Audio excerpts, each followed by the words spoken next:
Hello, അസ്സാം വലൈക്കും. ഇന്നത്തെ വീഡിയോയിലേക്ക് എല്ലാവർക്കും സ്വാഗതം. ഇന്ന് എന്തുണ്ടാക്കുന്നതെന്ന് പറഞ്ഞാൽ ഷാമി കബാബ് മട്ടൻ അതെങ്ങനെ ഉണ്ടാക്കാൻ നമ്മൾ നോക്കാം. 100 ഗ്രാംസ് കടലൻ്റെ വേള ഞാൻ പൊതിർത്തിരി വെച്ചു. പിന്നെ ഇറക്കില്ല ഞാൻ കീമ മനച്ചിനാഞ്ഞ് മട്ടൻ അതിനെ കുക്കർക്ക് ഇടണം. ദാളിനെയും കീമനൊക്കെ ഒരു സ്പൂൺ ഇഞ്ചി വെളുത്തുള്ളി പേസ്റ്റ്, 1 സ്പൂൺ മഞ്ഞൾപ്പൊടി, 2 സ്പൂൺ മുളക് പൊടി, 1 സ്പൂൺ മല്ലിപ്പൊടി, 1 സ്പൂൺ ഗരം മസാല, 1 സ്പൂൺ കുരുമുളക് പൊടി, ജീരകപ്പൊടി 1 സ്പൂൺ എല്ലാം ഇട്ടിട്ട് മിക്സ് ആക്കിയിട്ട് എടുക്കണം. എരിവിനനുസരിച്ച് പച്ചമുളക് ഇടണം.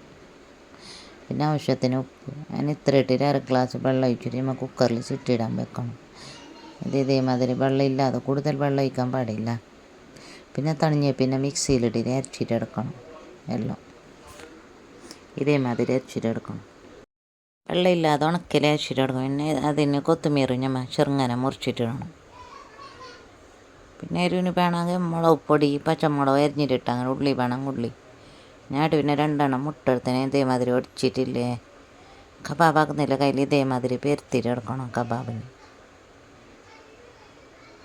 ഇതേമാതിരി ഷേപ്പാക്കിയിട്ട് മുട്ടൊക്കെ മുക്കിയിട്ടില്ലേ തവക്കത്തിടണം. ഞാൻ ഒരു സൈഡിൽ തവ വെച്ചിന് ചൂടാൻ വേണ്ടിയിട്ട് ഇതേമാതിരി എല്ലാ കബാബിനെ ഉണ്ടാക്കിയിട്ട് എടുക്കണം. കാഞ്ഞ് പിന്നെ മറിച്ചിട്ടിടണം. എന്നൊക്കെ ഇതേമാതിരി ഈ കളറാകുമ്പോൾ ഗോൾഡൻ കളറാകുമ്പോൾ നല്ല ടേസ്റ്റ് പാവിൻ്റെ അകത്ത് കഴിക്കാൻ.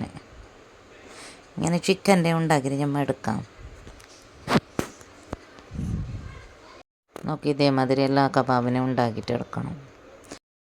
ഇതിൻ്റെ പേരില്ല ഷാമി കബാബ്. നല്ല ടേസ്റ്റ് കഴിക്കാൻ. ചിക്കൻ ഇതേമാതിരി ഉണ്ടാക്കിയിട്ട് എടുക്കാം. പുതിയതായിട്ട് ആരും കാണുന്നുണ്ട് ലൈക്ക് ഷെയർ ആക്കാൻ മറക്കണ്ട. അസ്സലാമു അലൈക്കും. പുതിയ വീഡിയോ ആയിട്ട് കാണാം.